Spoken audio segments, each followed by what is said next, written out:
శ్రీగణాధిపతే నమః, శ్రీ గురుభ్యో నమః, శ్రీమాత్రే నమః. ప్రేక్షకులందరికీ స్వాగతం.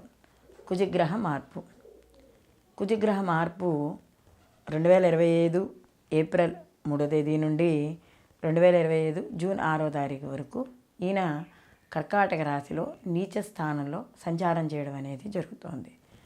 ఈ కుజుడు నీచ స్థానంలో సంచారం చేయడం ద్వారా అసలు ద్వాదశ రాశుల వారికి కూడా శుభ ఫలితాలు ఏ విధంగా ఉంటాయి, వీళ్ళు ఎటువంటి పరిహారాలు చేసుకోవాలి లేదా ఎటువంటి విషయాల్లో జాగ్రత్తలు తీసుకోవాలి ఈ 65 రోజుల పాటు కూడా అనే విషయాన్ని మనం పూర్తిగా తెలుసుకుందాం. కాబట్టి ఈ కుజగ్రహ మార్పు అనేది సహజంగా కుజుడు మనకి చూసుకున్నప్పుడు కొద్దిగా ఆవేశానికి, ఉద్రేకానికి ఇలాంటికి సంబంధించిన వ్యక్తి. సో ఇలాంటి ఈ కుజుడు ఆవేశపూరితమైన గ్రహం కాబట్టి కొద్దిగా కుజుడు యొక్క ప్రభావం కానీ రాశి మీద వ్యతిరేకంగా ఉంటే కొంత వ్యతిరేక ఫలితాలు, కాస్త అనుకూలంగా ఉంటే శుభ ఫలితాలు పొందడం అనేది ఉంటుంది.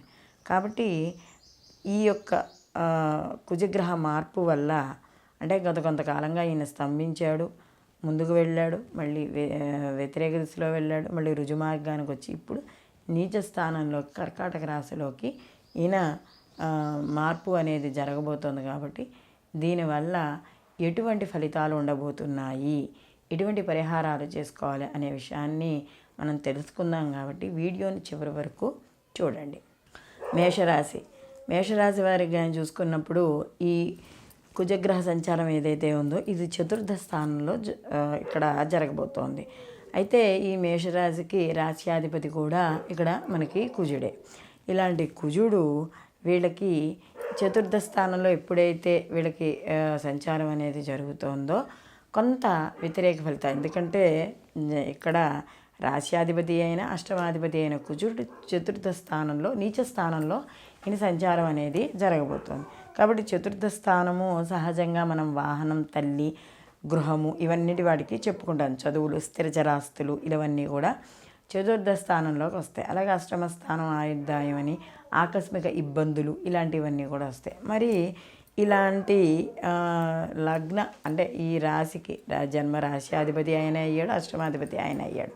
అలాంటి ఆయన చతుర్థ స్థానంలో ఉన్నప్పుడు కొద్దిగా వ్యతిరేక ఫలితాలు అనేవి ఉంటాయి. అంటే పరిస్థితులు కొద్దిగా మనకి వ్యతిరేకంగా ఉండడం అనేది జరుగుతుంది.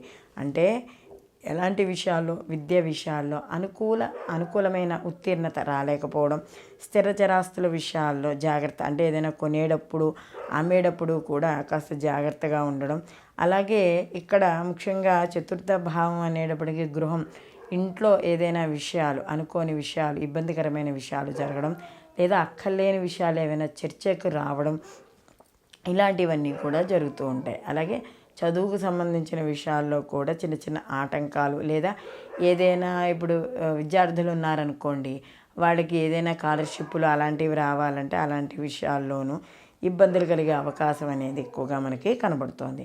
అలాగే ఈ కుజుడు దీనికి సంబంధించి అంటే చతుర్థ స్థానం అనేటప్పటికీ మనం ఈ భూములు, రియల్ ఎస్టేటు ఇలాంటివి కూడా చెప్తూ ఉంటాం. కాబట్టి ఇలాంటి ఏవైతే ఉన్నాయో ఈ కుజుడు ఈ రియల్ ఎస్టేట్కి సంబంధించిన వాడు కూడా కాబట్టి భూములు అలాంటి వాటి విషయాల్లో కూడా, లేకపోతే ఎవరైనా ఈ యొక్క మన బిల్డర్స్ ఇలాంటి వాళ్ళు ఉంటారు కదా, వీళ్ళకి చిన్న చిన్న సమస్యలు ఏర్పడే అవకాశం అనేది ఉంటుంది.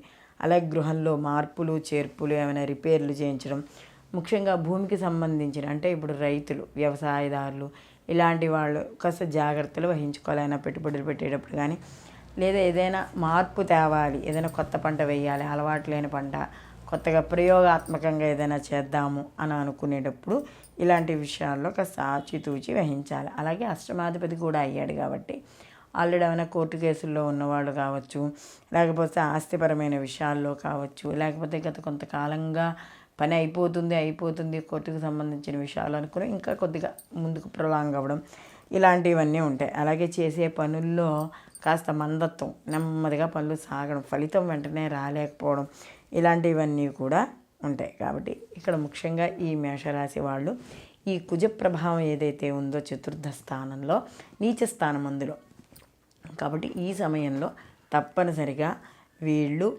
తల్లి ఆరోగ్య విషయాల్లోనూ గృహానికి సంబంధించి పెట్టుబడులు పెట్టేటప్పుడు రియల్ ఎస్టేట్ వ్యాపారస్తులు ఇలాంటి వాళ్ళ వ్యవసాయదారులు మాత్రం తప్పనిసరిగా జాగ్రత్త అనేది వహించుకోవాలి. అలాగే వీళ్ళు మరి ఈ ప్రభావాన్ని తొలగించుకోవడానికి సుబ్రహ్మణ్య ఆరాధన చేసుకోవడం, అలాగే మనకి దగ్గరలో ఏమైనా సుబ్రహ్మణ్య స్వామి దేవాలయాలు ఉంటే దర్శనం చేసుకోవడం, మంగళవారం నియమాలు పాటించడం, కుజగ్రహానికి సంబంధించిన శ్లోకాలు చదువుకోవడం, అలాగే కందులు దానంగా ఇవ్వడం, కుజగ్రహం దగ్గర దీపారాధన చేసుకోవడం, అంటే ఈ చెప్పుకున్న వాటిలో ఏదైనా కూడా చేసుకోవచ్చు. అలాగే మనకి ఈ ప్రతిరోజు కూడా ఈ కుజగ్రహం దగ్గర దీపారాధన చేసి ఎర్రటి పుష్పాలతో అక్కడ అలంకరించు, ఏదైనా ఎర్రటి పదార్థాలు అంటే దానిమ్మ ఇలాంటివి ఉంటాయి కదా, అలాంటివి నివేదన చేయడం, ఇలాంటివి చేయడం ద్వారా ఇక్కడ ఏవైతే వ్యతిరేక ఫలితాలు ఉన్నాయో మేషరాశి వాళ్ళకి అవి కాస్త తగ్గుముఖం పట్టడం అనేది జరుగుతుంది. ఈ వీడియో కానీ మీకు నచ్చినట్టయితే లైక్ చేయండి, 10 మందికి షేర్ చేయండి, సబ్స్క్రైబ్ చేసుకోవడం మర్చిపోకండి. మీ అభిప్రాయాన్ని కామెంట్ రూపంలో తెలియజేయండి. సర్వే జనా సుఖినో భవంతు, లోకా సమస్త సుఖినో భవంతు.